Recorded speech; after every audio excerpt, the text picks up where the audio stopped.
Hi, welcome to Perri Pierre podcast. I am your host, Perri Pierre. Our guest today is Tosin. He's an actor and filmmaker. His latest film, Friend Request, premiered on BET on July 11th.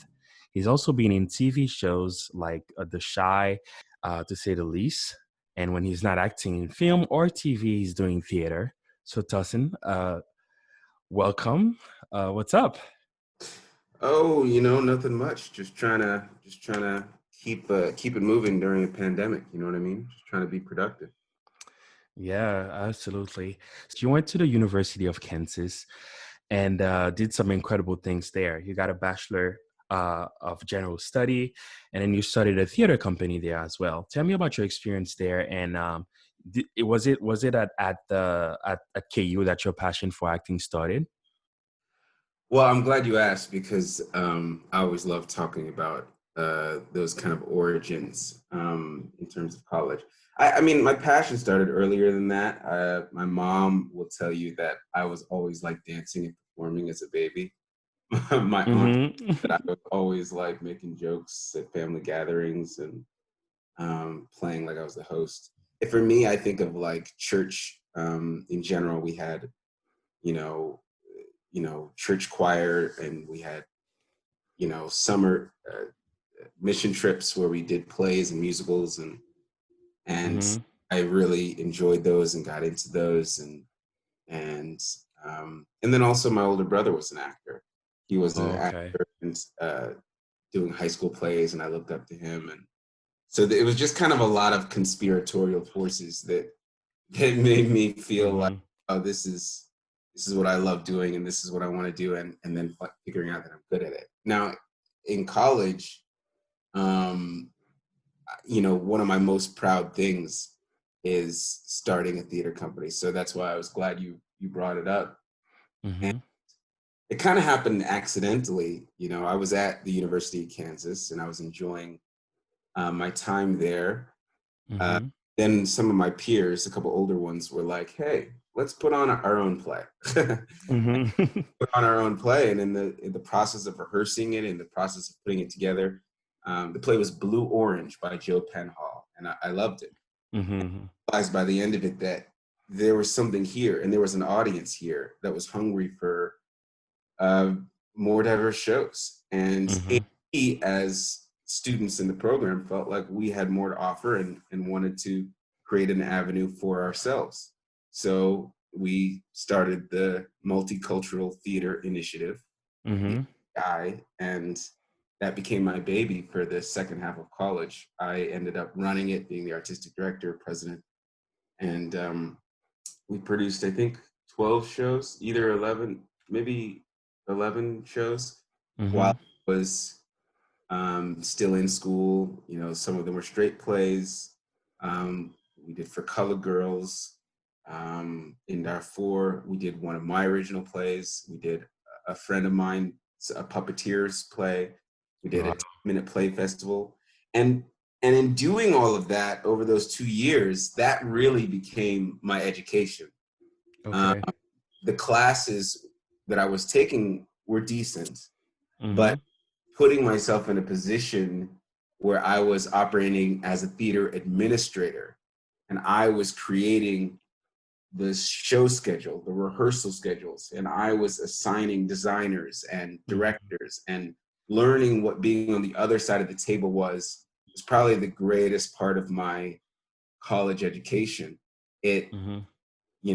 not to diminish the importance of working on and honing the skills, but in doing that other stuff, I just got a whole insight to the other side of this job, the business side of it. And Right. and that's a luxury to get to do that and to have that knowledge. And it has helped me in my career, Mm-hmm.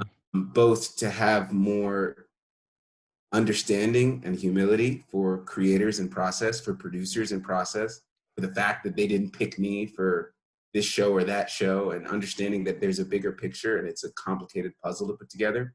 Mm-hmm.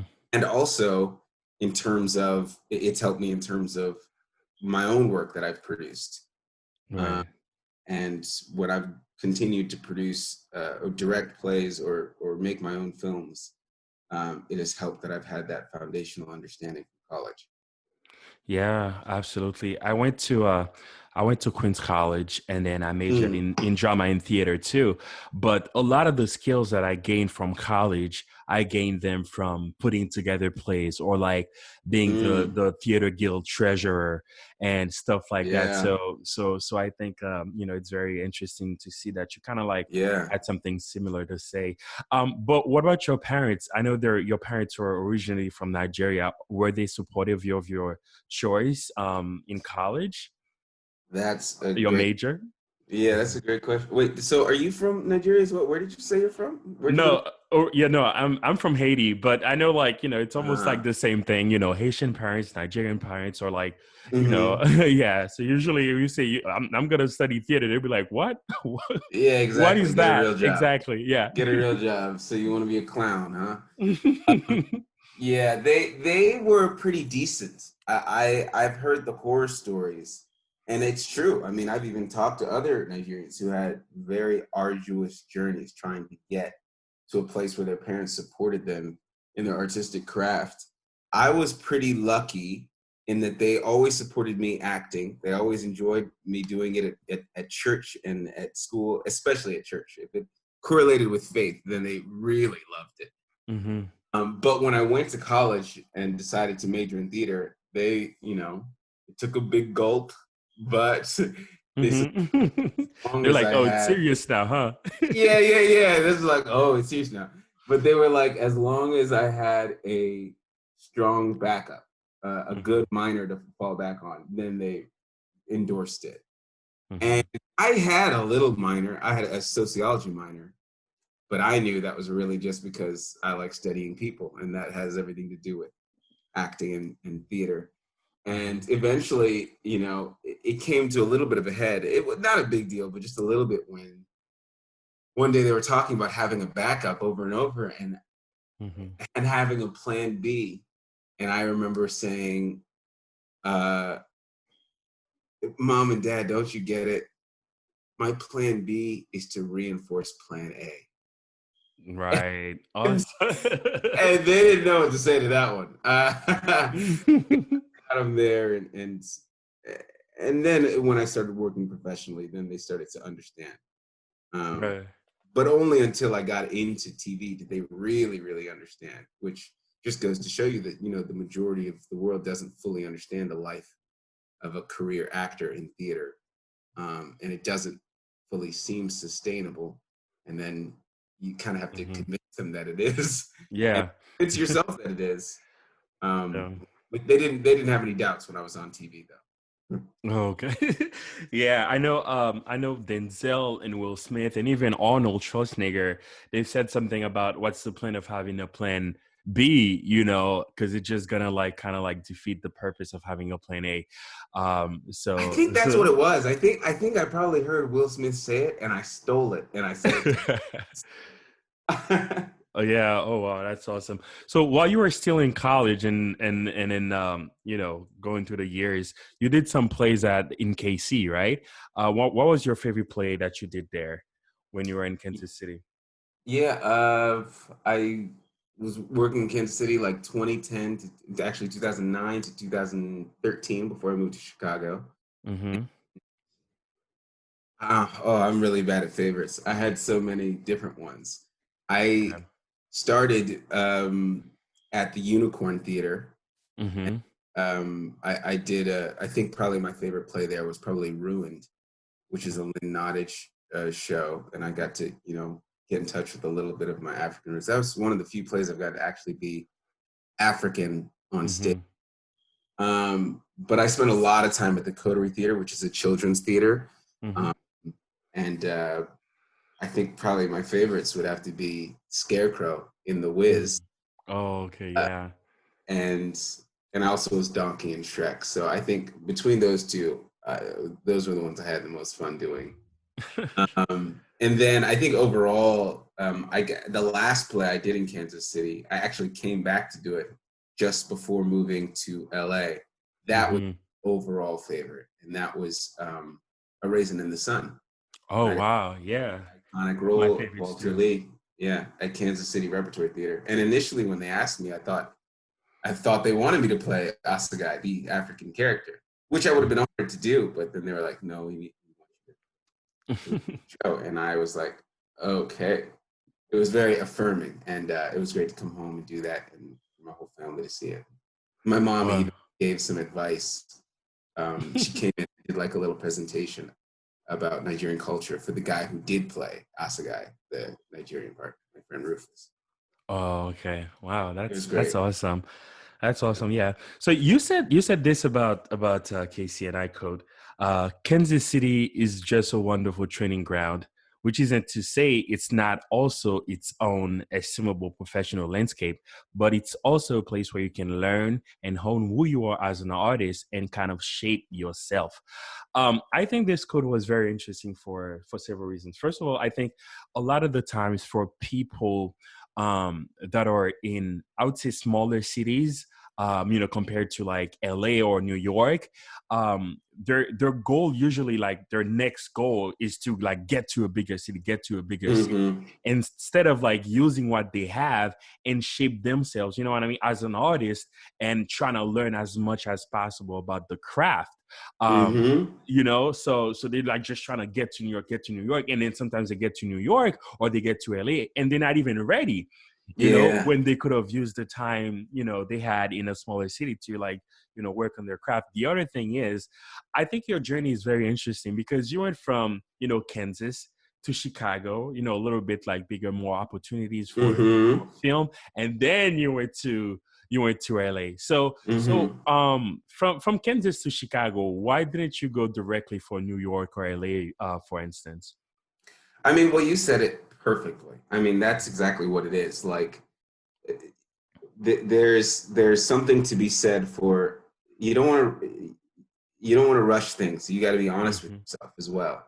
I Mm-hmm. think um I think in life, the more honest you can be with yourself and really be in dialogue with where you're at, Mm-hmm. want to be, it'll help you have perspective. Because you don't want to go too early. Not Right. only because of the not honing your craft, not honing your skill set and maturing yourself, which all is a part of it, because you don't want to go and um, ruin all your opportunities with bad acting or bad auditioning, or you Mm-hmm. go and get caught up drinking or partying when you're not mature enough. But Exactly. Yep. but also because straight up, you know, credits matter in this business. Mm-hmm. Not everything, but I don't know what momentum my Kansas City credits would have given me if I moved to LA or to New York. Mm-hmm. But they mattered when I moved to Chicago because it was Mm-hmm. marginally larger industry there. And they know other regional theaters there. And I went to do theater there. And then I started doing smaller roles in film. And then those small roles on TV, they became credits that translated into the newer market when I moved to LA. So it's not just the maturing and the skill honing for the reason that I kind of hopped from one puddle to slightly larger puddles, but it's also the fact that you know the reason I've been able to consistently work for this many years and not have a huge desert of no work is because I've always been going into a new industry environment Mm-hmm. that respected just a little the credits that I brought with me from the previous industry environment. Mm-hmm. So it's a tough one, but it's like when people switch between colleges Mm-hmm. and they accept some credits and they don't accept others, and it's helpful to be smart about where you're leaving and where you're going so that you can make a successful journey for yourself. Of course, chance is also a big part of all of it. So I can't say that it was masterminded, but I can say that um, I'm a very ambitious person, but I'm Mm-hmm. not the most adventurous person. So it was You easier. took baby steps. Exactly, it was easier for me to take baby steps, and that paid off because then I just got to flourish and become a big fish in each pond before leaving. Okay. And then Yeah. the skill and the work that I put in, uh, Hmm. along with my representation, my agents, helped me to graduate and feel like, oh, it's time to go. Oh, it's time to go. Oh, it's time for you to do more. If that makes any sense. Yeah, no, perfect sense. So when were you able to get an agent? Was it before you moved to Chicago or when you were in Chicago? Well, technically, I had agents in Kansas City too. Kansas City is a Mm-hmm. big market. They don't have a lot of film and television. They have Mm-hmm. really none, but they do have some commercial work. Oh, And okay. so I got with an agent. I got with Talent Unlimited, and they started sending me on commercial work. And I think I got a commercial, a couple commercials, maybe an indie short film, and those were the things that helped me to get my agents in Chicago when I moved to Chicago and said, hey, here's the work I've done, here are my credits, and here's an indie film that I made myself. And then they were eager to represent me. So Okay. um, and then when I moved to LA, I retained the same agents from Chicago because they are bi-coastal, Okay. Wow. I get it. So what are which some is of the lucky because a lot of people have not great relationships with their agents and they have to leave them, and Yeah, especially when they move to a different sucks. city. And then some Yeah, agencies are not bi-coastal. Some of exactly. them are just in New York or just in Chicago or LA. What are some of the differences in between like auditioning in Chicago and auditioning in LA? Um, Great question. I mean, in Chicago, first and foremost, you have just a lot fewer casting people, a lot fewer casting agents. Casting So if directors. I'm Okay. auditioning for, yeah, so if I'm auditioning for, a TV show in Chicago, which we have, a dozen of them maybe, Mm-hmm. max, then I'm gonna go in for casting directors that I've probably seen before, seen many times. In fact, they've gotten familiar with my work. So Mm-hmm. it helps that there's a little bit more familiarity. There's a little bit more of that Midwestern charm and kindness, which isn't to say that they can't be harsh also, but Yeah. a relationship can form more easily. Whereas in LA, I mean, it's hundreds of casting directors. Oh yeah. I've been It's a into lot. some, I've been into some repeatedly, but I can't even remember which ones I've gone to, which ones I'm going to, and you try to keep a record, but it's just such a much bigger sea, and Hmm. it's so easy to fall away into anonymity. People aren't going to do you the favor of like, oh, we know this guy, he's good, so just give him a call back anyway, even though he was shitty today. Okay. It's more like, no, everybody here, there's so much competition, there's so many people. You want to be on your P's and Q's, and you want to be consistently, thoughtfully good every time you can be. You're not going to be perfect, Hmm. but you Yeah. try your best because there's not going to be favors coming your way as much.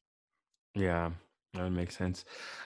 So let's talk about you being a filmmaker a little bit. You've written and directed about 3 short films so far, and I've had a chance to watch On Site the trailer. I've had a chance to watch the Mm. trailer, and it looks really good. So do you feel like as Black actors, uh, we have to create our own stuff? Uh, I mean, I don't know that anybody has to do that. Hmm. I know that I did. I know that every time I've made something, it's because I feel such a surge of necessity, an almost spiritual calling, a heart pounding need to Hmm. get this off my chest, to get this made, which frankly is the only way you finish a project too. I don't know how people finish a project with how hard it is to make your own thing with Hmm. a heart pounding need to do it. And On Site, the film you were just talking about, is about police brutality, Brutality, yeah.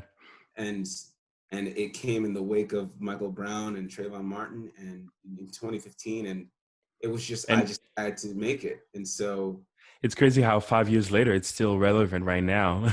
yeah, it's disappointingly forever relevant, it seems, in this country, which is why I think it's getting a little bit more attention right now again, which if anybody's listening, feel free to go to onsitefilm.com and check it out. Um, but uh, but I so for me, it comes from necessity. I Mm-hmm. think that being a multifaceted, multi-genre artist is very useful strategically in the business these days. Mm-hmm. And I think it helps because um, if no one is going to let you in, if no doors are opening for you, which is the sad case for some, if you're not getting a break, sometimes you do need to make your own. Mm-hmm. And it might not come in the form of making your own film that wins Sundance, although that would be Right. amazing. It might just be you made a film with friends that you really care about, and now you have some footage to Yeah, put you can together use it for a reel. that you could get Exactly. an agent with, or you could solicit an audition with. So for whatever it's worth, I think people have to again be honest with themselves and be honest with their desires in the industry, because not everybody has the same desire. And Right. say, I want to be here and I'm here and I'm not getting there. Maybe if I write a script and submit it to the blacklist or submit it to a script writing festival, maybe that'll help me. Maybe I'll learn something also about myself. Maybe I'll learn that I'll have easier access in the industry as a writer or a producer or a Mm-hmm. director or whatever. So I think it's different per person. Yeah. Yeah. So your manager wrote on your IMDb page that your writing and filmmaking centers on stories of empathy, awareness, and seeing the human as hero. Explain to me what that means, but what that means for you, seeing the human as hero. It is, I love that phrase. I hope to one day make it famous. Yeah, you should probably trademark it. I read it. I was like, interesting. The reason it speaks to me is it's both literal and metaphorical. I mean, who doesn't love heroes and superhero movies and seeing the human as a actual superhero person, but also just realizing that already as humans we are heroes. We have the Hmm. potential to be the heroes of our circumstance, of others' circumstance. We have the ability to be fierce advocates, Hmm. and we have the ability to take any circumstance and try to see the heroism in it. In particular, I think it applies to my second short film, which is called Endowed, and Hmm. that one's also available on YouTube. And in that one, a father is endowing his His son, son, yeah. who is terrified of how scary and dangerous and oppressive this world is, how full of hate it is. It's about a father who is endowing that son with the belief and the potential that he can change it, that he can Hmm. make it better, that he can improve the circumstance of the world by broad strokes or by little ones, whatever he touches. And I Hmm. think that's an important message, because so much of entertainment is about anti-heroes. Hmm. That has its place. Like it's so cool to see the Breaking Bads, the Walter Whites, and the Don Drapers, and it's so Hmm. cool to see them try to get redemption. But there is nothing wrong with aspirational entertainment. Right. I think sometimes it gets a bad rap, probably because a lot of times it's really corny and poorly done. But Yeah. I think it can be done well. I learned in my days in the children's theater back in Kansas City the importance of what I call edutainment, Mm. and it's entertainment that educates and empowers. And I try to make my filmmaking and my poetry and my all forms of my writing kind of deal with that theme, because I think it's beautiful to be aspirational and see each other as heroic. Hmm. Yeah. Oh wow. Edutainment. I like that word because often That's because another one often I hope to make famous. yeah, because often I say that I want to use this podcast to educate and entertain when this whole time I could have just said one word. There you go. You Yeah. said you want to edutain. Yeah, absolutely. So, yeah, let's go back to Chicago. The Shy. How did you get cast in The Shy? And Yeah, you used the quote from a TED talk to highlight the fact that the Black characters in The Shy are multi-dimensional, and how important it is to have those types of characters. Do you think? Well, first of all, it's a crazy story how it came to be. Because I was in Colorado directing a play. I was Mm-hmm. directing the Syringa Tree, and it's a play about South African apartheid. So my mind was in a completely Different different state. place, Mm-hmm. and I was turning down auditions. I wasn't doing any auditions for my agents, and then this one came in, and I was like, all right, I'll do it. I did it in between rehearsals. I enlisted somebody to help me. I didn't have a very good backdrop or anything. I just Mm-hmm. made sure that you could see me clearly and you could hear me clearly. And um, I was proud of the takes we made, and we didn't really have a chance to go back and do it again and send it in. And then next thing I know, I was getting calls saying, "Hey, when are you coming back to Chicago? Because you just booked 6 episodes on The Shy." And that was, that blew my mind. Wow. That was a first. Um, I think the other big part of that story that I love to include is the head show editor for the show is a man named Marcus Gardley, who is also a very celebrated playwright, who I did 2 plays with prior to that time in Chicago. Oh, I've okay. never been able to have the conversation to know for certain, but I'm sure that he advocated for me when my audition tape came in and he was sitting and talking with the producers and writers or whoever. I'm sure that Mm-hmm. he advocated for me and the fact that I've done tough gangster roles like this on stage before, and this is the guy to do it, which is a testament to the fact that everything you do, everything you work on can feed into your success in ways that you literally cannot even calculate. You know what I'm Yeah. saying? Don't I burn your bridges.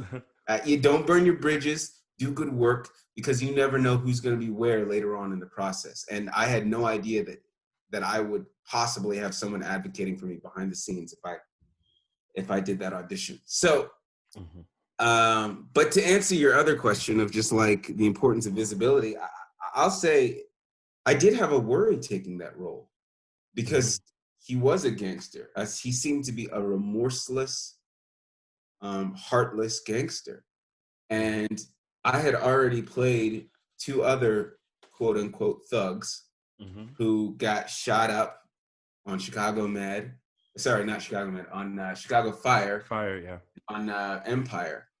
And I was like, is this going to be a trend? Is this going to be my career? I'm not sure that I want to play these roles, not only because that's not authentic to my life, but also because uh, I don't know. I sometimes think they're poorly written and they're inhumane. And what are we doing for the imagery of Black men? Mm-hmm. But I took it partly because it was a first big opportunity in my television career, Mm-hmm. and also because the act, and this is what I've learned, the act of being an actor, the process of being an actor in the industry, especially in the Hollywood industry, is an act of faith. Mm-hmm. It requires putting trust in people and projects that you can't have Yes. 100% verification on, which sucks because you want to be judicious, you want to be responsible. But I Mm-hmm. had to choose to believe that, okay, I'm going to trust the hands of Lena Waithe and Common and Elwood Reed and most importantly, Marcus Gardley, my playwright friend. And I'm going Mm-hmm. to trust that if I put as much soul and heart into this role, if I show as much dimensionality as I can to a man who's been in a life circumstance that has forced him to become hardened, forced him to become his own economic czar by Mm-hmm. making an industry where there wasn't one out of the drug game, Yeah. then then I have to hope and trust that that representation will be used to tell a very good human and hopefully educational story. It's a tough one. It's a tough one that every actor I think has to go through at some point. Yeah, no. I know Sidney Poitier, at one point he was like, there are some characters that I'm just not gonna play anymore. Because he didn't want to keep on playing those stereotypical Yeah. characters, as you would call them. Hmm. But let's talk about Friend Request a little bit. That just Yeah. premiered on BET on July 11th. How did you get cast in that? And what was it like working on this project? Uh, Friend Request was an awesome experience. The way it happened is still a bit of a mystery to me, actually. Mm-hmm. They fully, I had just finished shooting a romantic comedy with Mm-hmm. Yvette Nicole Brown called Always a Bridesmaid. She's, Yes, Javicia was a guest on the podcast. We talked about it a little bit, but yeah, yeah, continue. Mm-hmm. yeah, Jaleesi is great. And I'd been working with Jordan Calloway, who's also in that movie on Black Lightning. So that was cool to have a little uh, Yeah. with that movie. But for Friend Request, um, I just got a call. My agent just called me and said someone wants to offer you the lead in this movie, and the casting director um, is not one that I am familiar with even meeting, but Mm-hmm. somewhere along the line, somewhere across the past several years, an audition that I did was either in front of them or was sent to them, and they remembered it. And they Okay. footnoted it, and they were like, "This guy's good." And so when Friend Request came around, they just asked me to do it. So it was an incredible honor because it was really my first straight offer um, Mm-hmm. in this realm. And it wasn't, for what it's worth, it wasn't a BET movie yet. It was an indie movie then. So Mm-hmm. that is also a part of how that worked out like that. So they asked me to do it. I said I wanted to read the script, of course, and talk to the director and the producing team, and I did, and I like their ideas, I like their thoughts, and I thought it was a really meaty role, just because you've got a guy who's peak stressed out because he's suddenly meeting up with an old ex from college. Girlfriend, yeah. He's a married man, and something happens and something goes down, and then he spends the whole movie just stressed and trying to scheme ways of getting out of this trouble and saving his family and saving himself. And I was like, this is just it's a great meaty role to go through that kind of nightmare of an experience. And so I was glad to do it. We shot it back in Chicago, so it gave me an opportunity to go back to Chicago. Roger Mm-hmm. Bob directed it, and he's one of he came up with like Tyler Perry. He Mm-hmm. used to be on his movies, I think, and and and he has a great sensibility. The fact that he was an AD means that he knows how to economize the process, and shoot for exactly what he needs, and not waste too much time, and Mm-hmm. also knows how to be direct and tell me what he needs in terms of performance. He was also very willing and open to talk and collaborate and help me get to where I needed to be for any scenes that needed clarity or needed or I needed help with. So Mm-hmm. it was a really great process, and I was allowed to freestyle a little bit, which was important to me, Yeah, and put my spin. especially because you did a lot of improv, and you took classes and everything, right?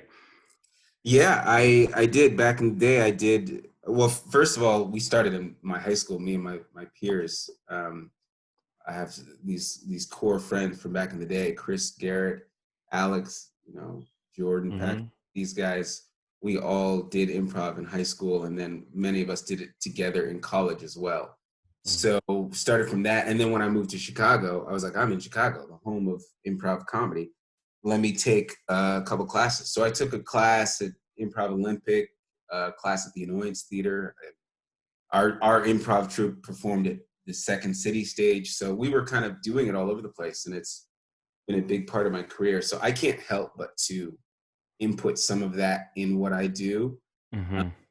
And I also think that it's the best pieces of drama do have humor in them. That's part of the roller coaster, And you've got a guy who's at the end of his rope, worried about his family being destroyed by an ex Mm-hmm. friend request, but there's still a little bit of like, uh, this is kind of a situation I kind of walked myself into. So Yeah. it's kind of on And me. So can't and help but to acknowledge that. the ex is played by Vicky Judy. By the way, for the Mm-hmm. people listening. Go ahead. Mm-hmm. She's great because she was unexpected. As Mm-hmm. a performer, she spent the last 7 years on Orange is the New Black, and to get to play to leave being an inmate in a jail cell and instead get to play this seductive, alluring, mysterious woman was a surprise to me, and I think it's to the audience. So that Yeah. was great. It kind of worked towards the mystery of what's this lady doing. I still didn't know fully what she was doing until I watched the movie, and I was like, oh, she's clever as hell. And I Yeah. also got to work with other Chicago friends and people that I haven't seen in a while. I get to work with the woman who played my wife, Renelle Nicole. She was great. Yeah. It's a great Uh, time. yeah. What feedback have you gotten following the premiere on BET? Um, I mean, it's been an overwhelming flow of praise and compliments. So I mean, I'm just really grateful that my first time leading a movie wasn't a dud. Yeah. That would have sucked. Yeah. But No. it sounds like people were thrilled and entertained, and I think BET themselves, the network, was entertained because they made a point to mention that to us. So does that mean I'm gonna be seeing you in more and more BET movies? Well, we'll just have to cross our fingers and find out. Like they say, from my mouth to God's ears. Um, Exactly. so tell us, where can we see you next? I have two more pre-pandemic projects that are yet to come out, Yeah. and one of them is I'm really excited about this. It's an Amazon series. It's like an anthology, like a horror, kind of a horror psychological anthology, Mm-hmm. co-produced with Blumhouse. It doesn't have a title yet, so I don't know what to tell you what it's called. But I'm in one episode. It's kind of like Black Mirror, so they're isolated episodes, and I'm in one episode called Black Box with Oh, okay. Mamadou Achi and Felicia Rashad, actually. So that's going to be very exciting. Yeah, that's That'll exciting. come out in the fall. And I also have a movie called The 24th Mm-hmm. by Kevin Wilmot and Trey Byers. Kevin Wilmot is one of my professors from KU who I've also worked with on other independent films. And so it was cool to reunite with him and with Trey, who we've worked together before his Empire days. And Yeah. that's a kind of a story about all Black military infantry in the year 1917, Mm-hmm. and about how the racial tension was so strong at that time. These soldiers, they just wanted to go and fight in World War One. The racial tension was so strong at that time that they were forced to stay in this town in Texas and guard a fort. And then the racial pressure from the police in that town Mm-hmm. forced a riot. Mm-hmm. So it's kind of an amazing hidden piece of American history. And so that's got Michael T. Williamson in it, Bashir Salahuddin, Mo McRae, Asia Naomi King, Trey, of course, myself, and Joseph Lee Anderson. And that, I think, is going to come out this next year, I think. Oh, okay. Yeah, man, that sounds like a great cast. Awesome, man. What legacy do you want to leave when this is all said and done? Oh, well, I mean, I think we might already have the answer, you know? Um, the same thing that's on that describes the stories I want to tell. That's kind of my aim Mm-hmm. in the industry and in all of my output. Stories about empathy, awareness, and seeing the human as hero. If we can get those themes to be more mainstream, more prominent, impact more lives, thinking with that kind of thinking, empathy, awareness, and how you can be heroic, I will die a happy man, because that's really what I want to be all about. You know what I mean? Yeah, I think you're well on your way, and I think you will definitely die a happy man. Thank you so much for doing this, man. I really It's a appreciate it, pleasure. It's a pleasure. yeah, looking forward to your future projects, and take care. Thank you. I wish you the best of luck. Thank you.